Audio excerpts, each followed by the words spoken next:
Hello and welcome back to Partyline Chat. My name is Michael Finney. We've got some fantastic people here today to discuss art and crypto, blockchain stuff, AI, and extended reality in some cases. I think it's going to be a fantastic conversation. Have been looking forward to it all week. Would you guys like to introduce yourself one by one, please? Sure. I'm Katsuichu. My name is Matt Semke, artist from Minnesota. I've spent the last, it'll be 16 years next week, posting one piece of art every single day on my website. And then the last few years, a lot of that art has been augmented reality, virtual reality, NFT related stuff. I'll pass it along. That's fantastic. Hey, I'm Max Jackson. My handle is MXJXN. My name Squash Down. I'm an artist working with AI and code. Also a Web3 developer. And, you know, I'm in this because I love it. And I've been exploring in crypto and art for about the last 8 years or so. Rob. I could go on, but... No, it's all right. No, we're going to get into all that stuff. I promise you we'll have plenty of time. Let's hear from Rob. Will you introduce yourself, please? Yeah, I'm Rob Roy, and I've been making physical art for well over 30 years now, and I just got into working with NFTs, and I'm primarily interested in augmented reality. Combining my physical art with different realities. So that's kind of where I'm headed with my project. Very good. Lou. Yeah, I'm really excited to hear what Rob has to say, too. He's very much seasoned, right? I'm Louie Pecan. I'm an AI artist as well. I've been experimenting with Stable Diffusion, Midjourney, and DALL-E, and using those three execution engines in convergence. Excited to be here and get into all of that. Very cool. So I'm going to toss the softball out into the space here with the first thing I think everybody's been paying attention to at least this week, which would be Chat GPT. Who's touched it? Who can't get the symbiote off themselves? What do you like? What don't you like? Anybody is free to answer or reflect. I imagine we all have something to say about it. I can say for sure I've been using it a lot, especially in the last couple days. It's sometimes really hard to find exactly the insight or information you're looking for when you're working on some code.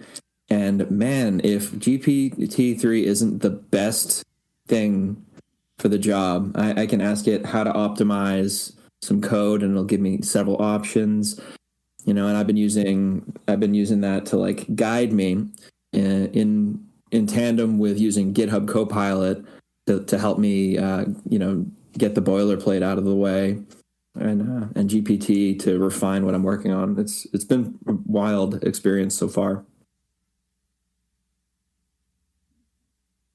I don't know if any of you have touched GitHub Copilot, but it basically allows you to write comments that, explain how the code should work. And you can essentially tab to autocomplete the code if it's simple enough for, the AI to come up with for you. I don't know. I've managed to use comments to just really quickly prototype apps using, just simple instructions. No, you go ahead. I jumped into Chat GPT the other night just for like a very practical reason. I wanted to write a quick letter from Santa to my kids. Spoiler alert if there's kid listeners.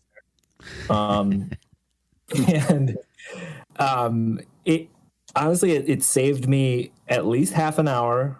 I just needed my kids to like rewrite their lists and submit to Santa because they had way too much on them, and I wanted to like have this letter come from Santa, have it be like kind and cute, and GPT knocked it out in like 30 seconds, and it was perfect. I had like very little to change on it, and it was just like, I know it's like a very practical, simple thing to do with it, but for me that was like super eye-opening, like, and just like how enormous the change is coming.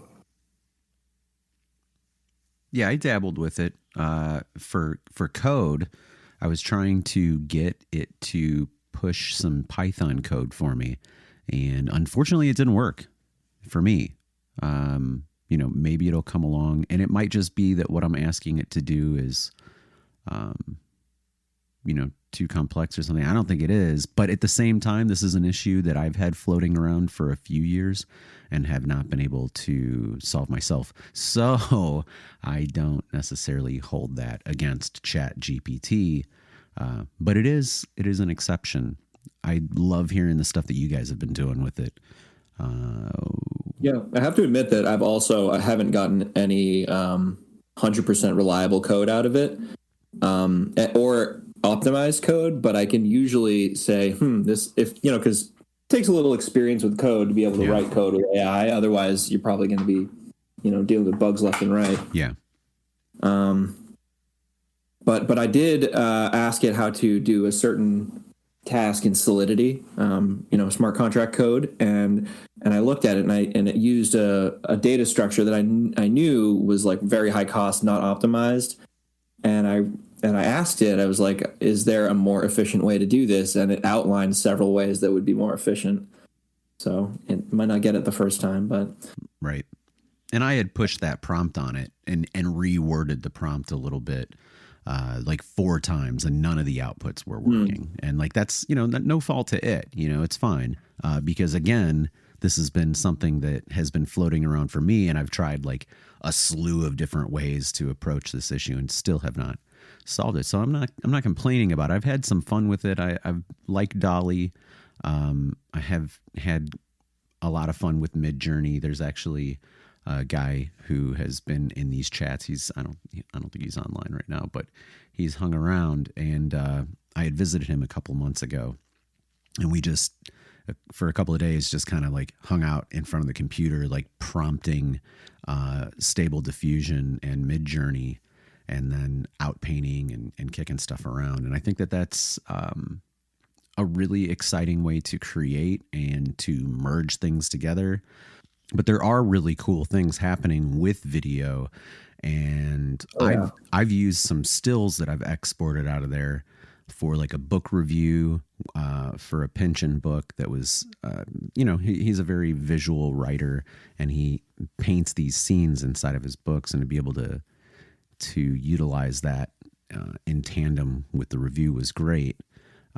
Rob, have you messed with it at all? Have you been messing around with any of the diffusers or image generators? I am just starting, and what I'm using them for is more towards that video, what you're talking about, creating environments inside the worlds that I'm creating for my alternate reality that will fit inside my in real life art environments. So I don't have anything really to show yet, because I'm still building the information needed to kind of create the environment. So I'm not as far along with it, and I'm working with a team because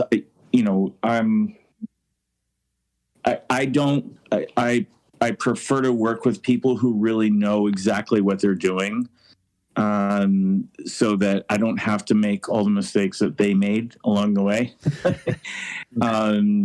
So that's kind of where I am with it. But I'm probably at least 6 months away from being able to show anything with what I'm on. Can you tell about your your art? Yeah. Art a bit. So the environment is a physical object that's created via sculpture, printmaking, and different forms of bookmaking. And essentially what's going to happen is when you enter the environment, I'm working on things so that if you're wearing specific kind of glasses, you're going to be taken to different spaces within that environment that are alternate reality. So what I'm trying to do is I'm trying to blend the in real life thing with this environment that exists just on the other side of the in real life. So it's almost as though you are shifting back and forth between those two spaces. So that's where I'm going with it. If that makes sense. That. Yeah, no, it does make sense. And I know that, you don't want to necessarily give away the secret sauce or dispel the mystery, but. Well, yeah, I mean, there's no real secret sauce to it. I mean, it's just like, it's my in real life. It's a project that I've been working on for years. And honestly, the technology hasn't been available until just recently. And I haven't found the right people to work with in order to make it happen, because it's too much for me to do by myself. Sure. So it's really like you need a team. And I have a couple people who are game developers who are interested in helping me build these environments. And so, and it could be a total flop. I don't know. But you'll have done it. Yeah, exactly. And I'll learn from that, and I'll grow from that. And if it is a flop, I don't care, because I'll keep trying. I mean, I when Flash first was a thing, and I'm really dating myself. I love Flash. I did a lot of work in the late 90s with Flash and like trying to combine in real life objects that you would see on the street that would then trigger something so that you would be taken to a website and you would see the Flash video that I created. So, I mean, I've been trying to do this stuff for a long time. It's just that the technology is finally catching up. To where I wanted to. Matt has some great stuff. I don't know who all here knows each other. I know all of you, but I don't know that all of you know each other. So I would highly advise you to follow each other, or at least check out the art being created by each other. And Matt has great stuff where he's animating, images. And those animations are available as an augmented reality experience in tandem with a physical art piece that, and he's been doing that, as long as I've been following you, which is, I think, only this year as a result of Brett sharing your stuff one day. And I just thought it was awesome. So I followed you. Yeah, I've been making those for, ever since I started playing with AR. That was the first thing I did, was like start, animating my physical art so that it would have that extra layer to it.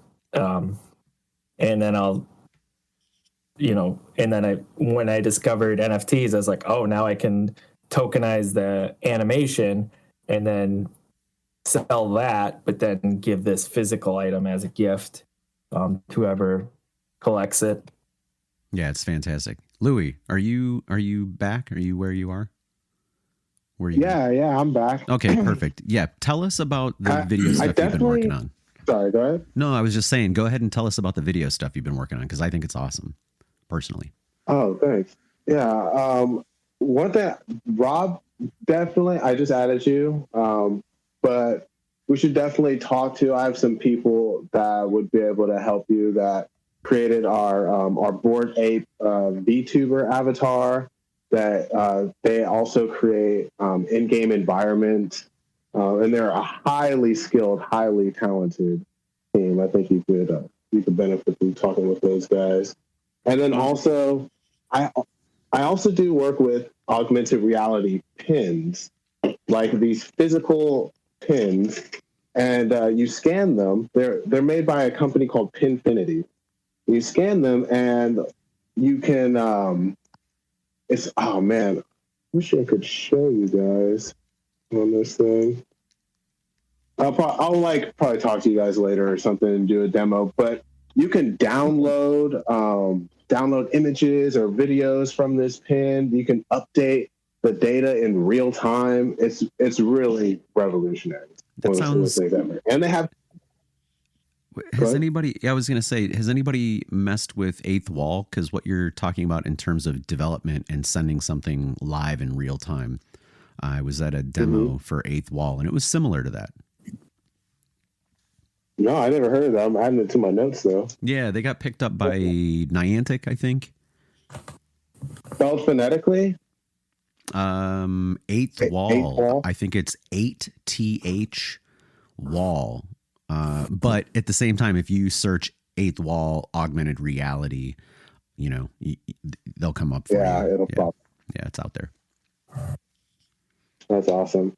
So what I've been doing is I've been making animated music videos. So my first experiment was a video rotating on the Z-axis, and it's like claymation stop motion. The images are propagating off screen, and then they morph while they rotate on screen. A lot of this stuff's pretty difficult to explain verbally, but I did leave a link so you guys could check out the stuff that I've done. It's really interesting.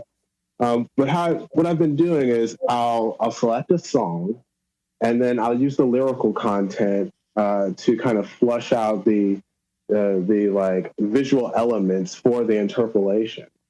So with this one in particular called Pink Matter, I took a photograph, and then I took that, created a variation using Dolly. Then I created more variations using Midjourney, and then I used those variations along with some stock footage to tell a story. And then I set all the parameters in Stable Diffusion, all that stuff, right? I run the interpolation, and then I just respond accordingly. So I've done different experiments, like one video. Instead of creating that initial video input, I use the prompt alone to create the video input. Then I added that to my editing software, to my track, ran that through Stable Diffusion, added that video output to the track, and then added some footage in between, stuck those together, and then interpolated that. And then I would smooth out the frames, sync the animations and to the music and everything like that. And I've just had some absolutely phenomenal results, and it's really been a joy to make. That's so cool. So you're deep into the tools. You're using video interpolation and stuff. Mm-hmm. That's great. I've only just sort of dabbled. I have a few pieces that were open editions that I minted. Pretty recently using Deform. That's what I use to Deform. Yeah, it's I actually use the older version too. Oh, really? Yeah, I don't know what the latest one is, but I was using it on Colab. So I don't have the equipment at home to run that really. Yep, I'm doing the same thing using Colab. I'm using the plus version, but not even the Plus Pro. Lou, I don't know if your link dropped into the chat. I thought I saw a notification for it, but then I'm not seeing it there, just in case you want to put it in there. I don't know if other people are seeing it, but I'm not. I dropped a link to my link tree, which has all my latest art, which is mostly AI. Yeah. In the past. Yours are there. I'm seeing it. But Lou's I'm not seeing. There it is. Okay, cool. There you go. For sure. Yeah, very good. And obviously, if the rest of you guys want to drop links in there, you're more than welcome to. Checking it out. Yeah, so I'll tell a little bit about the last Deform piece that I did. Please. Of note. So I did this one project. I dropped in an edition, and anybody who collected it basically got voting rights in a single DAO governance vote that I did on Joke DAO, which is this great governance experiment, which you guys should definitely check out. Makes it easy to run polls or do contests. It's on Polygon, so it's pretty cheap to do. So the contest that I ran was submit any CC0 artwork, and anybody who is holding the token can vote on a winner. And you can distribute your votes however you like. You can even downvote if you don't like something. And the catch was third place wins. So you had to get clever with your votes in order to make sure that the one that you liked most, or the one you wanted to win, wasn't the top one. That's brilliant. So I like that. That's cool. This artist Tomato, his artwork won, and I took it. It's this procedural Blender thing that he made called tokenomics, and it's just these shapes that grow. He made it with geometry nodes, so it's just like dynamic shapes that they're formed in a sphere, and they kind of like grow up from the bottom and then dissipate out of the top. And so I just took that video, which was perfect for Deforum, and I had it reimagine it as colorful water drops flowing across the surface. And man, it just came out so amazing. It took a long time of like redoing it over and over, but the results are so cool. You know what, Max, I want to ask you about AI and how you're using that with some of your image generation. What's going on there? Because it is pretty impressive in terms of resolution, I would say.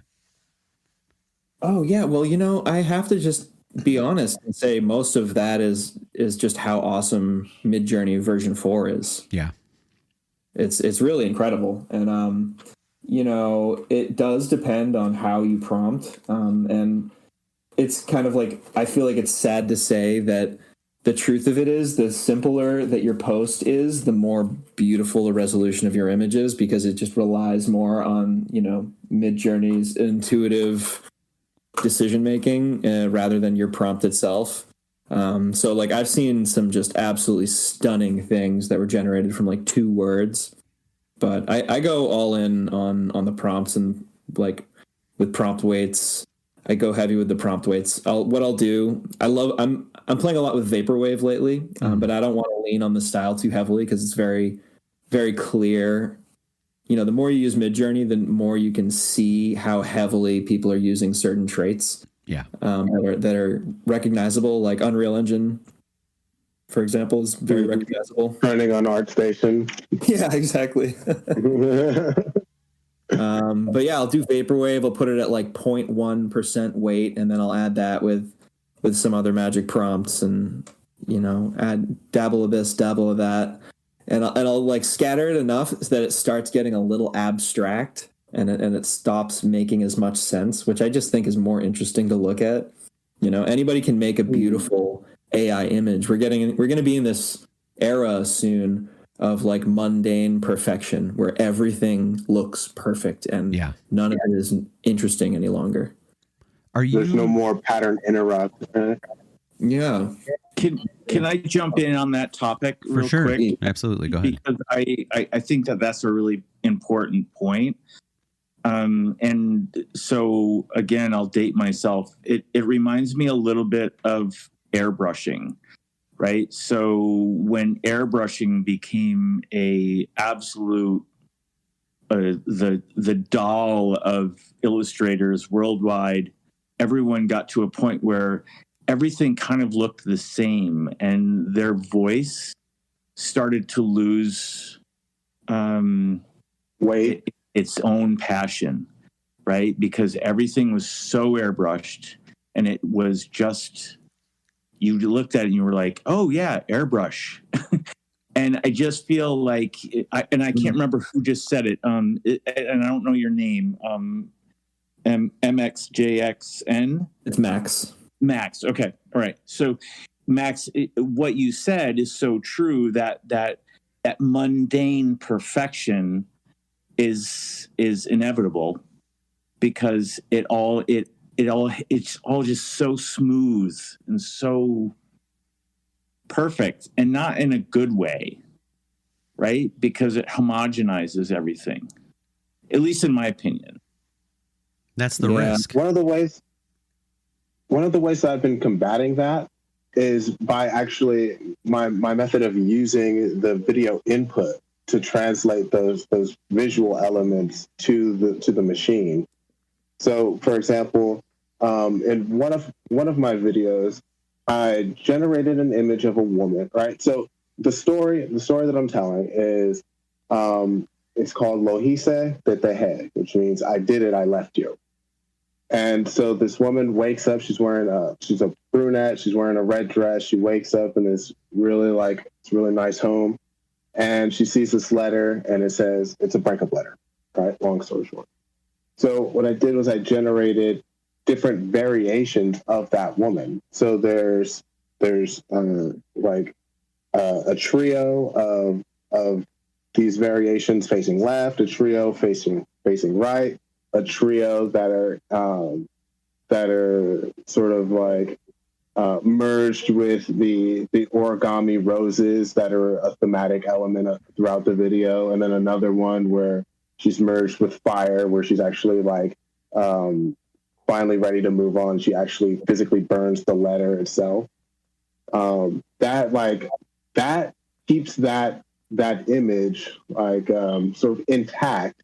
And then when I run another interpolation after that, I'll increase or I'll decrease the strength and give it sort of more like creative freedom and let it play around with that once I've established like this is what I want to see.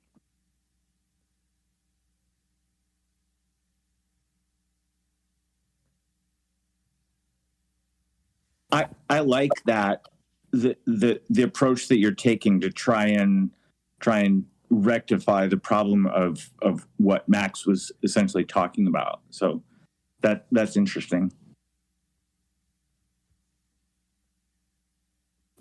Yeah, I love the process of experimenting with the like interpretation of a style, like a reinterpretation.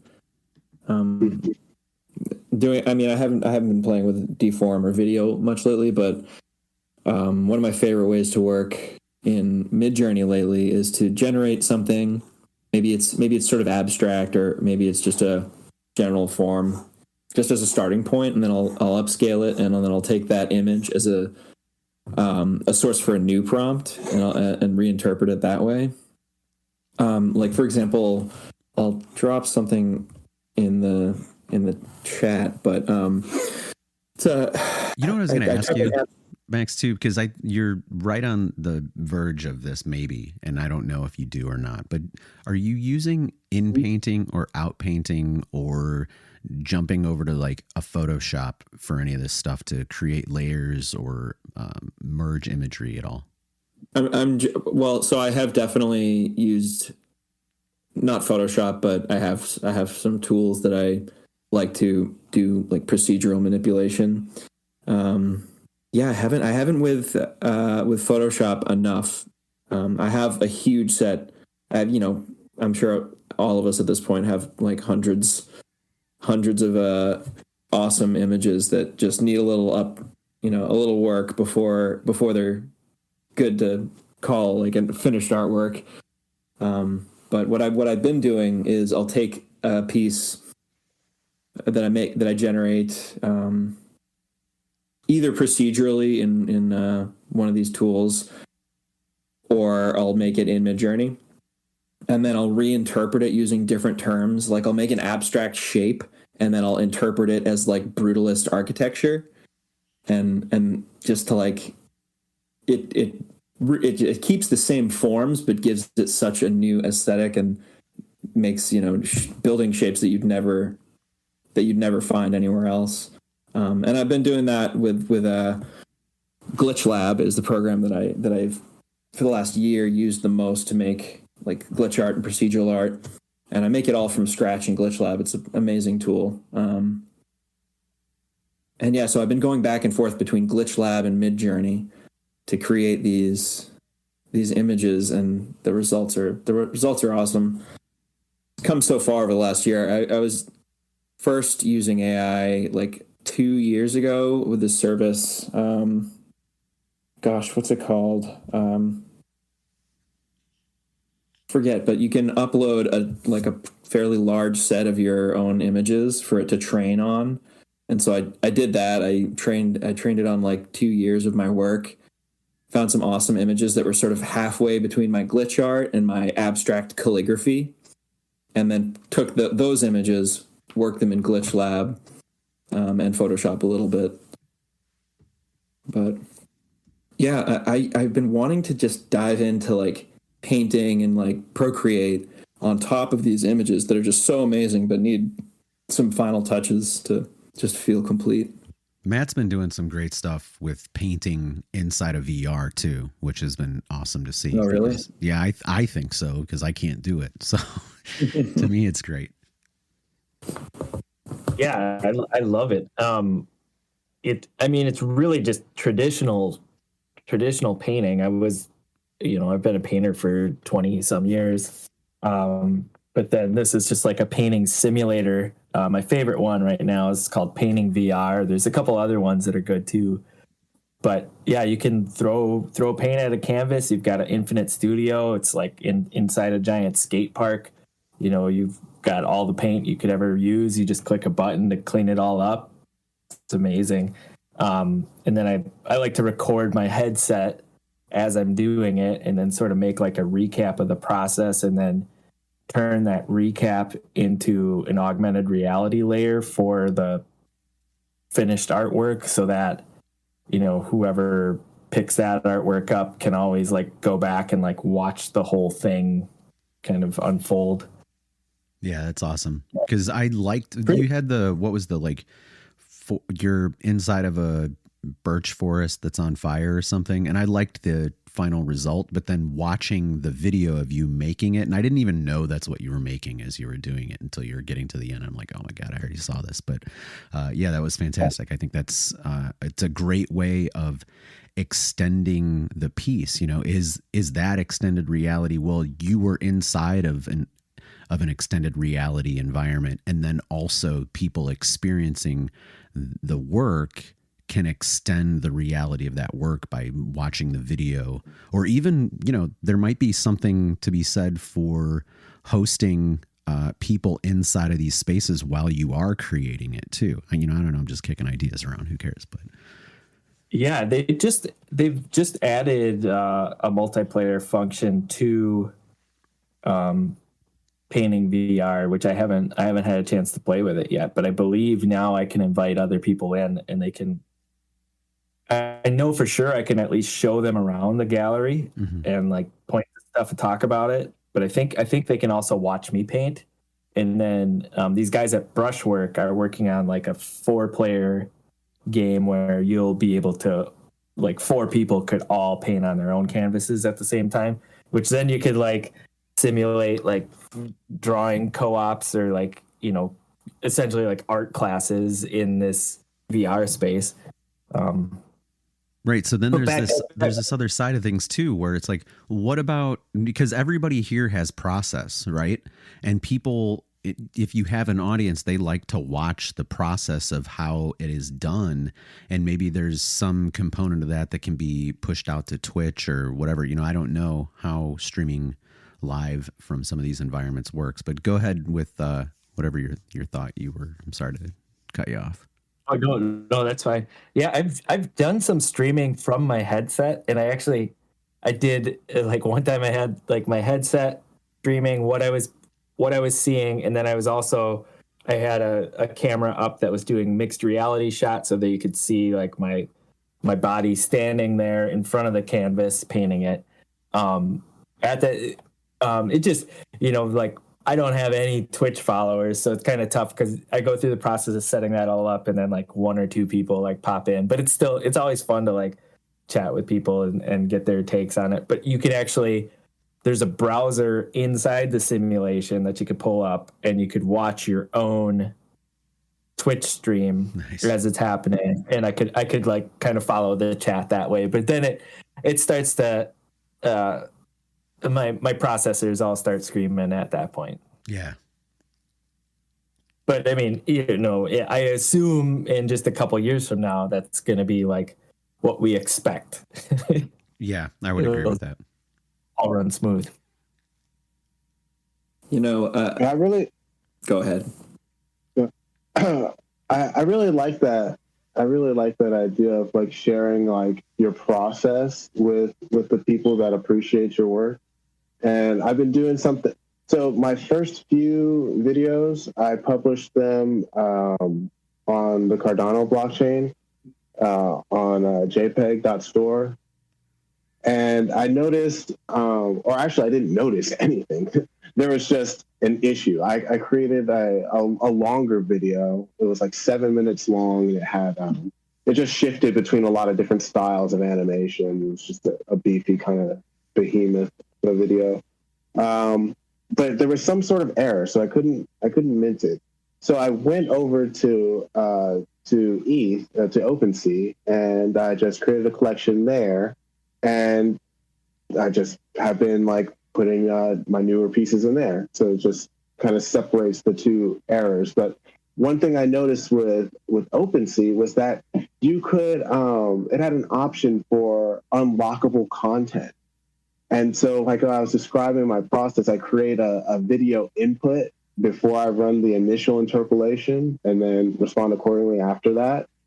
So what I do is I use that V1, that video input, I use that as the unlockable content. So if somebody, well, I mean, you can't buy any of the art. It's just a portfolio. But if at some point that changed, right, and they purchased one of these NFTs, they would unlock that first version. They get to see like what I was doing, what I was thinking, and even a lot of what I was feeling, even before I did that. I thought it was cool.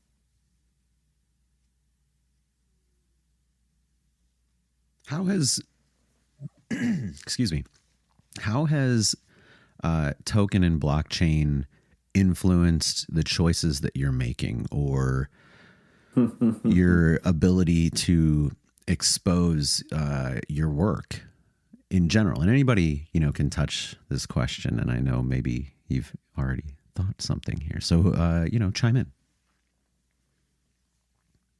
I'll tell you, I had a lot of, I wanted to be a part of I wanted to be involved in the Cardano ecosystem already.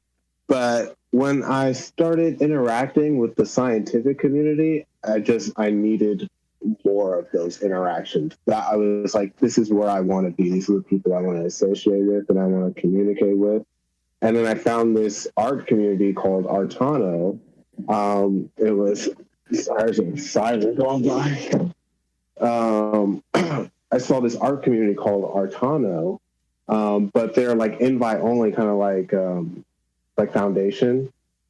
So that's when I started creating these videos and started minting them on jpeg.store so I could have that portfolio. I actually created an NFT project before, but once I started making it, I was like, this is crap. Like, I don't want this to represent me, like my body of work. So I totally scrapped that project. But I took a hiatus to like upskill.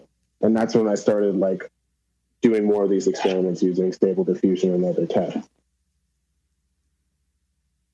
And you're relatively new to it as well in terms of like crypto and stuff like that. You've only been hanging around for, I think you told me maybe like 15, 16 months or something when we talked. Yeah. Well, so yeah, I've been here maybe like 2 years or so. Like just a little, like maybe a little under 2 years. Just involved in just learning about the crypto space and just being involved. There's a lot to absorb.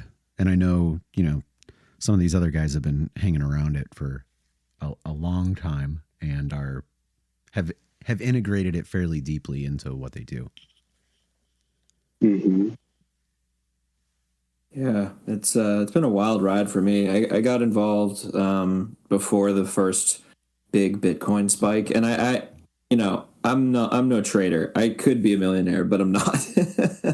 I was in Ethereum early and everything, but I mostly squandered it with trading for stupid fun currencies and experimenting and stuff like that. But yeah, it's been a wild journey from like originally being in it just to like learn about community currencies and like how like a currency is like a meme and how it flows in a similar way, and goofing off and throwing away all my crypto earnings, and took a hiatus for a few years, even after I had to sadly spend the last of it on rent one winter. Thank God for that, right? Yeah, seriously, it really saved my ass several times now. But yeah, I have as soon as Ethereum was announced on the Bitcoin forum or Bitcoin Talk forums, I knew it was going to be like the thing that changed the world, because like Bitcoin's cool, but Ethereum, you can rebuild the entire financial system on top of something like that. I know the Cardano fan here would say there's some maybe some things that it lacks, and I'm sure that's true. All of them are fantastic and broken in their own special ways. Yeah, let's not forget that Ethereum was originally designed by a 19-year-old Vitalik Buterin. Yeah, that's fine. I couldn't have done that at my finest moment. But yeah, no. So like with art, I took a turn away from crypto. I wasn't really an artist per se. I've always I grew up with a musician family, artist family, but it was never my goal. I was more of a musician, actually. I wrote a lot of synth music, and I always thought, I actually started a crypto net label long ago before Ethereum, and it was just a free net label, and you could tip. What is a net label? Net label usually is just like, there's no location. It's just sort of like a lot of net labels are free. It's like a music, like a record label, but it's just MP3s. Gotcha. Usually small communities, small, kind of like a lot of the punk rock communities too. They have like net labels. Very cool. Yeah, exactly. So like, I was experimenting with that. People, I released a compilation, and everybody had their crypto wallets listed on their own songs, so you could tip the artist if you like. And it was running tip bots and Turntable FM, which is like a music chat room that people would DJ in. Really good times. And like art was such a whole other thing. I knew that it was going to be this like new amazing future of art, because just that was just always my intuition about Ethereum based stuff. And with the rarity talk and thinking you have to be innovative with everything, I sort of, I feel like none of us really know what we're doing. But when I started out, I actually became a 3D artist because I thought that I had to be making 3D or like digital native art in order to sell NFTs, which, some people might say that's the truth, but there's really no answer. And I've really changed it up and gone back and, questioned my initial ideas and gone down paths that I would definitely call dangerous. Like I just minted a collection of 17 single editions that are all 100% AI generated, but it's a concept of like, does this scare you? It's a 17 gates. It's called the ethereal gates, and they all look like just surreal gateways to some alternate fantastic dimension. And the concept is that this is AI, and AI provides this, and you can walk through that gate and you can experience all these unbelievable possibilities, but will you? So. Yeah, like the BMI has killed every single pig and monkey that has been implanted into, but we're still rushing to get those things in the beta, right? Wait, what is a BMI? A brain machine interface. Oh, okay. Oh there my we go. God. Yeah, poor creatures. That stuff terrifies me. I don't think we're anywhere I see it as an inevitability, though. It is. Yeah, well, It's humanity for you. I don't know how soon it'll be practical, but it's definitely going to be happening. Well, I think some of that stuff's been going on for a number of years, and like now, I literally just today saw an article referencing the Neuralink and how there might be some like animal cruelty violations in regards to that, and that's fair, But that monkey loves Pong. There's a lot of animal cruelty going on with all of the stuff that they're doing. So, yeah. So, but that's a different topic, really, than what this room is about. I think. I mean, I don't know. Maybe it's not. But we can go anywhere. This is very Socratic. Yeah. Well, I did have I have a question for you guys, because just from the experience point of view of a viewer, if so I'm doing this work, this in real life work, and you walk into it, and then you have this kind of like you have an alternate reality that you can walk through, that door that you can walk through that you just mentioned, Max. Do you think that it would be exciting to have that the time that you can walk through that gate only be available when you're inside the in real life object as well? Or should there be a way for you to revisit that after you've left the in real life object? It's just, it's just a thought. It's a great thought. And it's something that's been visited in a book that immediately came to mind when you were talking about it earlier, by William Gibson, the sequel to Pattern Recognition. What the heck is it called? I think it's called Spook Country. I don't know, but if you find it, punch us. Are you familiar with that book, Rob?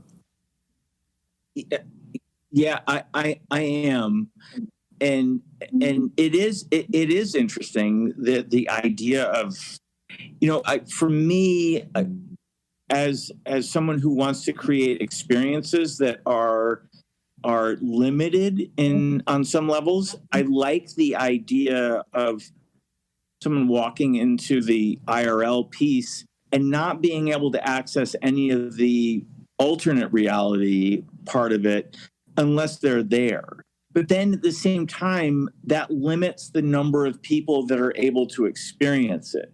So that's the dilemma, right? It almost becomes elitism in that sense of, okay, only people who can get to the in real life object are able to do this. You know what? And that's the exact issue that museums and art museums and history museums and stuff like that are having right now, where it's like, well, we need people through the turnstile. Well, that's a very limited set of people that can make sure that they can get through the turnstile physically and temporally to experience this thing you put together, not even, to address the monetary concerns there. Exactly.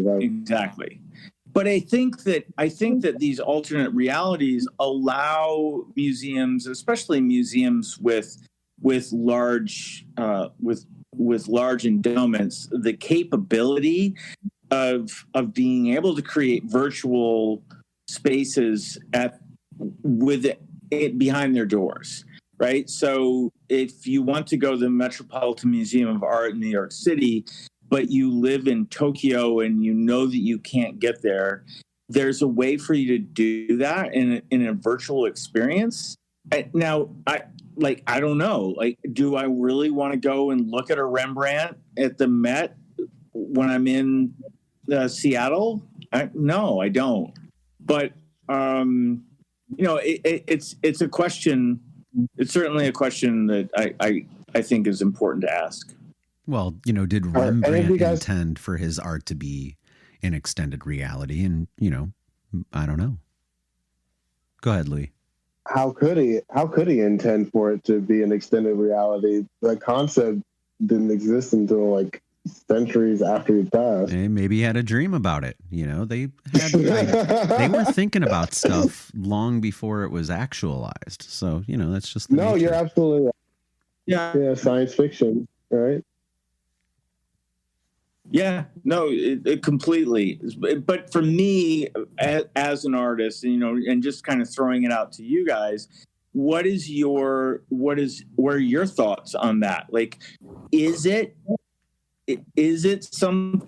become elitism if you only allow the people who can get to the in real life object participate in it, or should that other experience be something that anyone can visit? I will answer first, just to break the ice here, and I will say, yes, it is elitism. Yes, I am fine with that. Yes, we should also be making experiences for people to participate in anywhere on the planet for no cost, which is why, like the Chicago 1893 project that I work on, I've distributed the first building broadly over meta platforms like Instagram or Facebook. So you can jump into there at nothing more than the cost of your mobile device and your profile to be able to experience this building that is huge. Now there are things that I want to do where it becomes gatekeeping with access to some of the other buildings, because these things, are costly in both time and finances to generate. But see, that's the line too, where it's like, okay, well, how much of the Museum of Science and Industry in Chicago should be available for free? Well, to them, they're like, okay, well, we're bringing in this SpaceX module and we're going to open up the museum for free that day. Well, that's still fairly elitist in terms of requiring people to go there. And then, it's only for a particular time as a result of this new installation or whatever. So I think that there's like this very large penumbra between, access and elitism. But you guys go ahead and kick this around, because I'd love to hear what you think. Well, I'll tie it into the last thing we were talking about, because I had mentioned that book, Spook Country, and the point of bringing that up was that one of the main themes of the book was that they had the military, I suppose, had released a more accurate GPS to the public, so people were able to use that to build on top of, to build like a whole AR world that was readily available to everybody. So you could go, there was a whole new world of AR tourism, and there was people everywhere with these, VR things on their heads out in public, just like looking up with their friends, laughing and pointing to nothing in particular, taking pictures or whatever. Which is fantastic. I loved watching the groups of people wander around the streets hunting Pokemon, and then like people that have no idea what's going on are just like, why are these people having a good time? And you have to admit that it has been a good thing for a lot of those people who didn't have a reason to like get up off their ass and move around so much without that game. I know at least a couple of people. Yeah, and that plus the private access, I think, is like probably one of those, sci-fi scenarios that's revisited so much that it's just something we're planning out at this point. So it's definitely a bit of both, like you said. It's an important realm to explore for the public and private. So I asked a question already knowing the answer that I have, and that what I would like to do is I would like to create an in real life thing where the environments that you walk into, they're augmented, are just simply different when you're within the in real life piece. Mm-hmm. Right. So then you have the capability of allowing people to experience pieces of this. It's kind of like what you were talking about with the museum, right? How much of it do you want to be free? and how much of it, because you're right, it does cost money. It costs a lot of money. It's a lot of time, and we all need to get paid because, and until we live in that Star Trek utopia where just being, who we are allows us to exist, we need money of some sort, whether it's crypto or cash or whatever. It doesn't matter. We need money in order to survive. So because my landlord is not going to take my intellectual property and say, oh yeah, I'll accept that as your rent this month. What a fool. So, too. But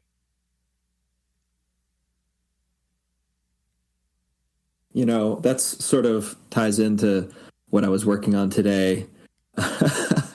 This is a bit of a tangent, but I was exploring with AI using both ChatGPT 3 and GitHub Copilot to spec out what I was trying to build, and I want to create an NFT to NFT only marketplace where you can put up an NFT on the marketplace and you can say some specific NFTs you're willing to trade for. People can also make offers for yours and you can agree on it, but there's no prices. And I love it because it's like, this is the nature of crypto art. Like, we're defining value, and to literally take the ETH or dollar value out of the picture is really funny to me. I'm just playing like chaotic neutral as an artist with AI. Big support for that. Yeah, I love that idea. That's amazing. Huge support. Nice. 100%. Well, I was using, GitHub Copilot. I got the contract and the tests written in like the last hour before we hopped on the. You're kind of pushing into that kind of barter system, where okay, I have a sheep and you have a cow, but I really need a sheep, so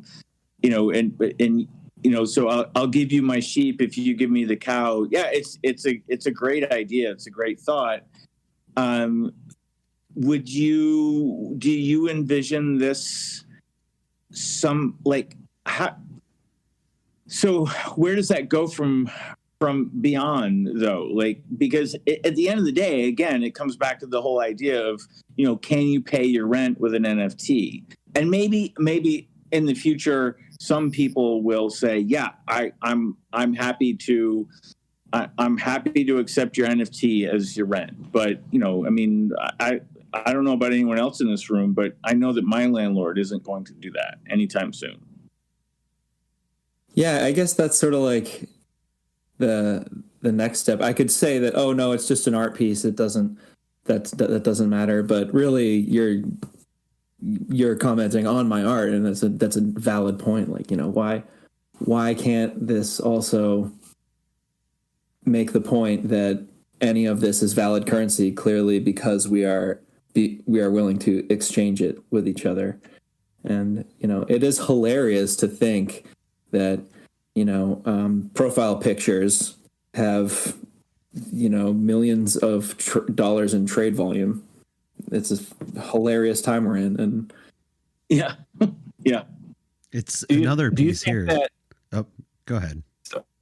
Do you think that if we're trading NFTs for NFTs, does that create like a new sort of tax loophole? Like, if there was never a dollar value assigned to them, but you're just would we have to somehow claim that still, or would that I think that would turn a lot more artists into collectors if they didn't have to think about the repercussions of just collecting art that's possibly valuable and claiming it later. That's, super interesting. I really want to be able to trade NFTs for NFTs.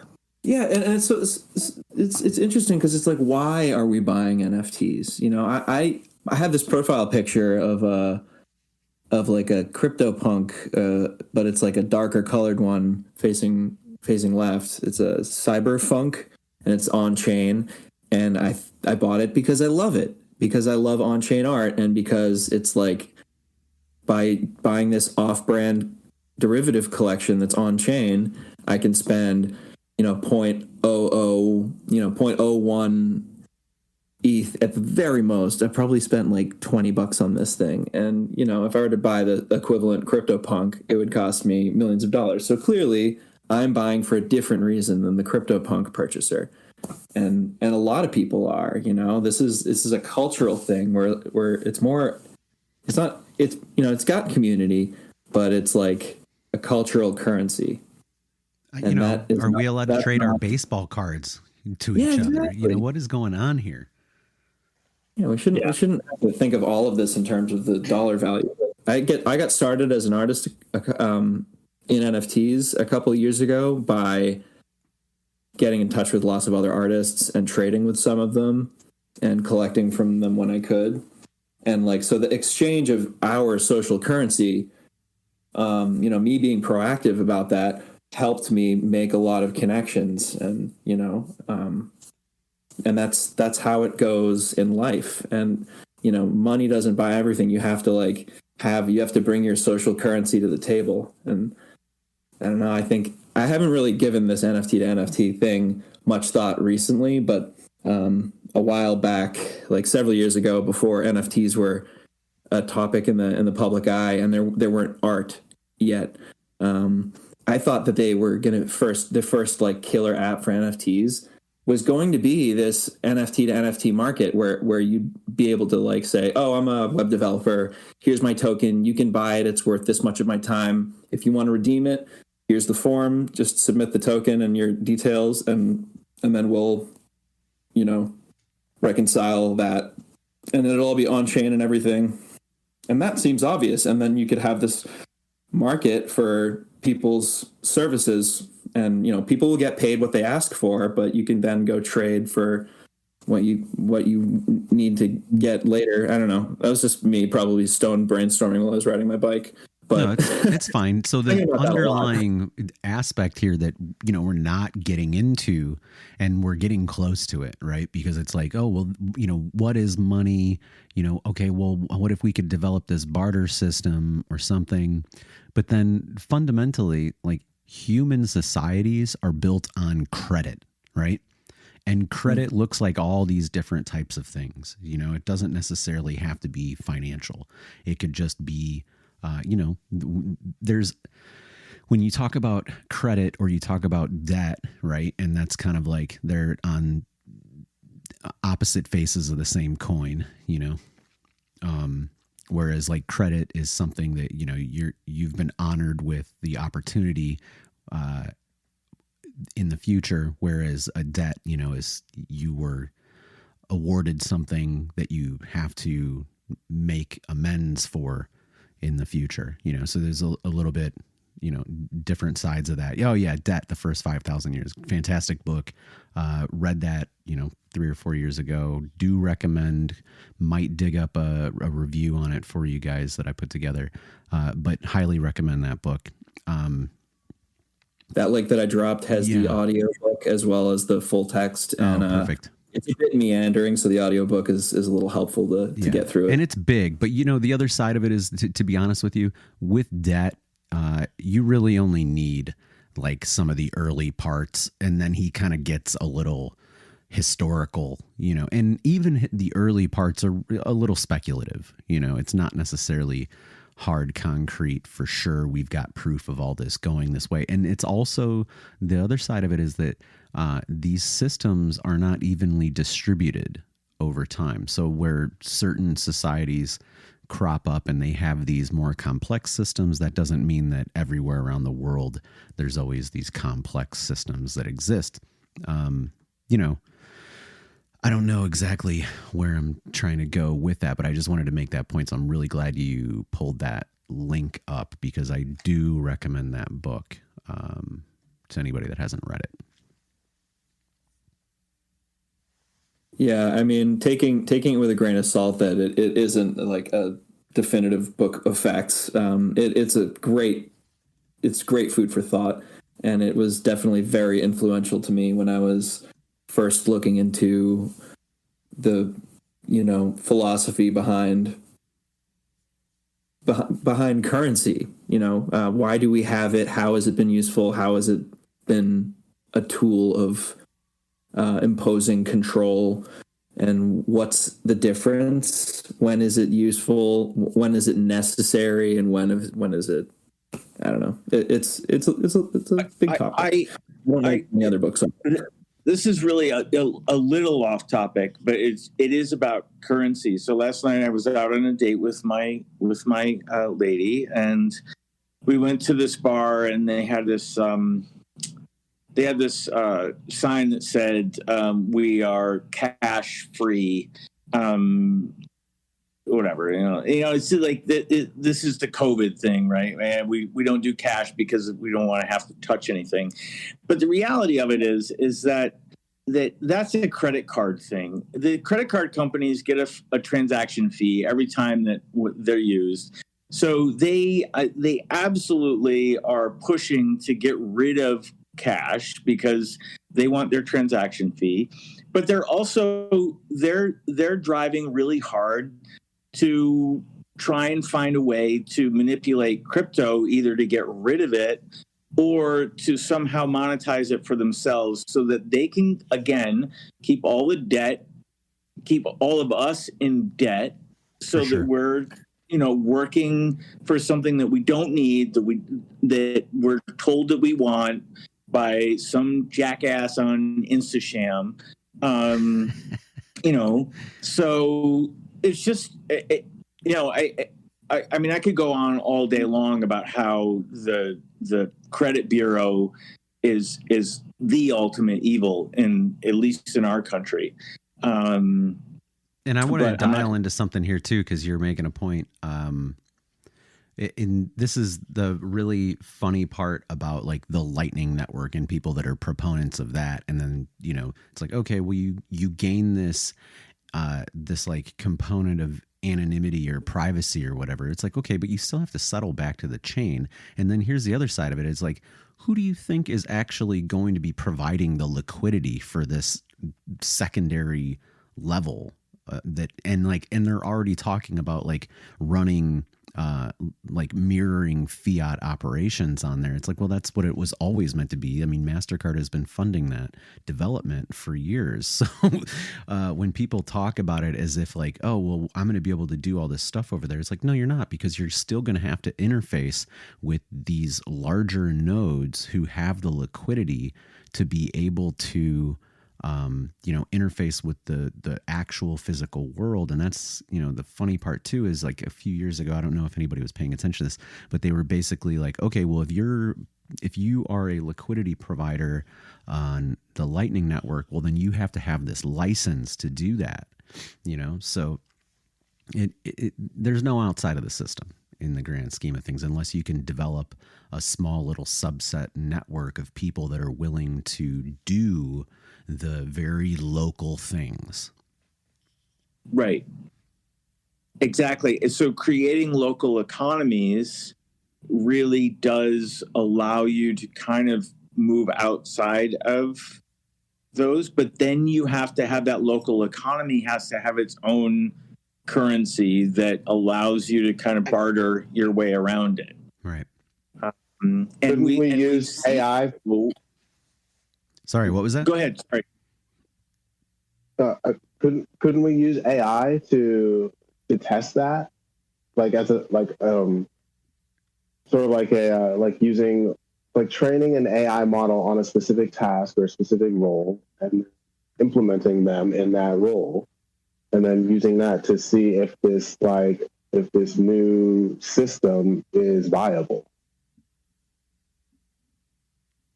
Well, we've already seen how many times that system has failed over and over and over again.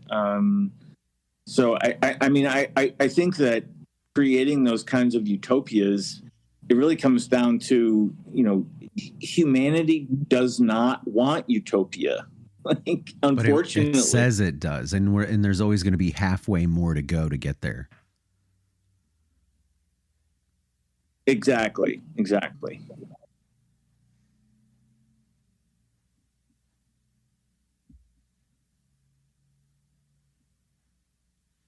Well, we always have a set of the population who's happy to sacrifice liberty for security. So it's an endless battle to. And they should be allowed to do that if they want. That's their choice. Yeah, and it's where we are. And it's what the government exists for, and we have to engage with it. What kills me is just how the high barrier to entry for participation in governance. And I always thought crypto and like sort of the experimental side of the crypto community would be like the secret backdoor to building the best governance systems in the world to get people back into democracy. That is exactly what I thought when I first got into crypto too, but I feel disillusioned. People end up being people. Yeah. Yeah. You're always going to have that.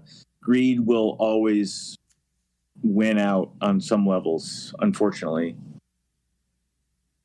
Yeah, there are. I have to say, I mean, there are more interesting experiments in governance going on in the crypto world now than ever. So while there's just awful things happening in the news, and there are scammers left and right, and we've all become disillusioned with, NFT collections because everybody's got one. There's some awesome stuff happening with just people who want to see what works and see what doesn't work and just keep pushing the envelope and see where it can bring us. I love the idea of quadratic funding. I'm sure some of you guys know a bit about that if you're in crypto. I've never heard anything about that before. So the idea about quadratic funding is that let's say that we each have, let's say like I have $1 million and each of you have $1,000, right? And we have this funding platform, and anybody can submit their proposal for funding. You say like, oh, I want to start a business and I'm going to need $10,000 to do it. Let's say I put my $1 million all on one project because I'm like, these guys are actually the real deal. They've all built $1 million companies before, so I know this is the best bet here. So I do that. And then you guys are like, oh, well, screw him. We're gonna get these other guys rolling, and you put all your money on them. Your votes through the quadratic funding formulas, I couldn't explain them concisely. It's all very complex and weighted, Yeah, weighting and stuff. But basically, you guys would redistribute my vote to the other parties based on how many votes you all gave to the other parties. So like, yeah, it makes it a much more fair and equitable solution for funding. And it's cool to see it in use for what's it called? Gitcoin? Bitcoin. Yeah. Uses I have heard of it. Like ranked choice democracy, Yeah. Yeah. What is that guy's name? Kevin Owaki? Yeah. Yep. Yes. I am familiar. I am familiar with this, but very lightly touched on it. Like there's so much information from so many different places. Like I just never gave that a real deep dive, but yes. Awesome. Yeah, I don't know where that all sits with democracy, but it certainly seems to be like a more equitable way of, distributing funds, and that's always a useful thing. Yeah, I'd love to see where this all goes, and it's just crazy with AI now. I've been thinking, last time I did a job search, I had to perform right in front of them to prove that I knew what I was doing in like a screen share, which is just an awful, miserable thing. And I'm never going to do that again. But regardless, people who do, how many of them are going to be used to it versus how many of them are going to be using the autocomplete, the GitHub autocomplete, for most of what they do. Right. Oh man, that reminds me. Have any of you guys connected your Chat GPT to Siri? I haven't, but I saw the example that you shared. We talked about it a little bit. Oh yeah, that's been working like a dream. The one issue that I've been having with it though is that when using the voice command, you're unable to copy the results. Oh yeah, because it's kind of like a pop-up window or something. Exactly. Yeah. And then she also doesn't like she can really just like answer questions. She can't really like do anything. I think I need to experiment with this new platform that's not quite out yet. They're just like accepting like people for the alpha list right now. It's called Adept. And it's Adept. ADEPT.ai. Okay. Let me make sure that's the right one. But it's really interesting because have you guys seen that already? I haven't. Yeah. Yep, adept.ai. Yeah, we'll dump a link in there. Useful general intelligence. Okay, so here's the thing about AGI, where I'm at with it. And like, I don't think that an AGI needs to outperform a human, right? My opinion on it is that it just needs to perform on average at the average level of a human. And that can be specific intelligence, right? It doesn't need to be all intelligences. It could be just, making eggs. If I had like a machine intelligence that has been trained on me making eggs for a week and it can make my eggs every day, that's good enough. That's a general intelligence to me. That's a great silo. You don't want to make your own eggs? I'm fine with making my eggs. I'm just saying this is an example, is my point. Yeah. Okay. But at the same time, I'm fine with cooking. I don't mind it. It doesn't bother me. I find I derive joy from that. However, if on some given day I was like, well, egg AGI, put me on, and it does that, then that's fine for that day. That's okay. This Adept platform, it does something like that. It's meant to automate the task that that our present AI can't do. Things like using like your mouse interface, right? Like using your cursor to click on things, like opening files and stuff like that. I'm really, really excited to see. Automation in general is in a terrible state. And if you're not like doing automated trading or something, it's just totally horrible, and that's for somebody who's been running like, I don't know how much I've talked about this with all of you guys, but I run bots on Twitter every single day. I have, a dozen or more of them that I'm running every single day. And I do this manually because I change things up, or I add things, or I take things away, or I adjust how many things are getting pinged, and I like that. That to me is augmented intelligence. It's not artificial intelligence. There's nothing artificial about it. I wrote that code. I'm pushing the button on it. It is automating the engagements with the API, but it's augmenting my intelligence because I'm getting feedback from that. And also learning things, finding stuff that I don't know about, and I'm not doing it in terms of like commenting on other things. It really is, just for myself. It's not about like warping conversations or anything like that. But at the same time, like that level of things where AI means augmenting our intelligence as opposed to like creating these artificial intelligences or whatever. And I don't think any intelligence is artificial, from the blade of grass to the sun or whatever. These are intelligences. And that's fine with me. I like that way of looking at it. it takes the fantasy out of consciousness a bit, which I'm okay with, because I think in the end we're all just a consequence of our biology and experiences. Momentum.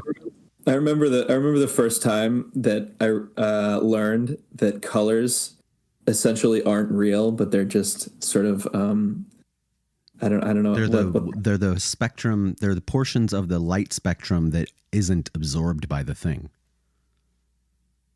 Yeah, and also it's just how our eyes interpret the light, and it's not like a physical thing. Like, you can't touch a color. And I remember crying when I learned that. That's great. And everything from there is just downhill. But how old were you then? The way to go. How old was I? I was probably like 10 or something, 10 or 11. Oh, that's great. I was a little philosopher. I couldn't prove to myself that everybody else wasn't a robot for a while. Well, that's fair. Like, I've never cracked him open to look. Right. They could be on wheels when they go by the window, for all I know.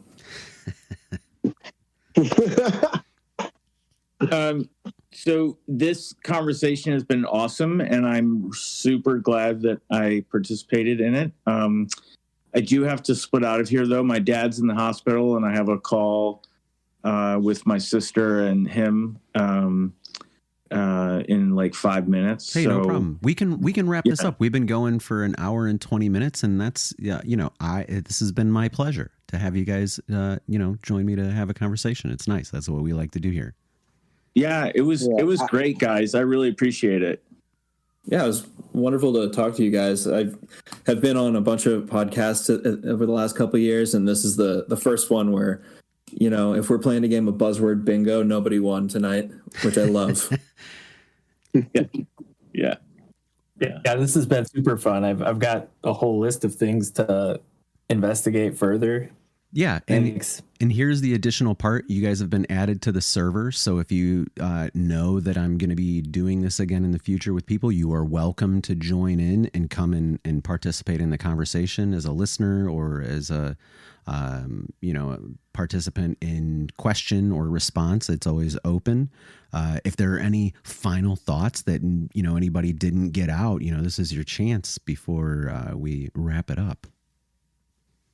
Yeah, for me, I would just, I think that Cats Will Eat You connected with me on Twitter. But if everyone else is on Twitter, connect with me there, because that's kind of my primary location. Mm-hmm. It's just my name, Rob Roy Chalmers. It's the same everywhere. But yeah, because I would love to be connected with all of you. I'm going to add you guys to a group chat that I do on Twitter as well. I think Matt, you're already in it, but I don't think the rest of you guys are in it. So I'll punch you guys in there so that you can participate there too. Well, thanks everyone, and I got to split out, but thanks so much for the time. It was great. Absolutely, thank you. All right. Hey, bye-bye. That's hilarious. Yeah, well, had a great time. We will talk again before too long. Thank you for joining us here on Partyline Chat.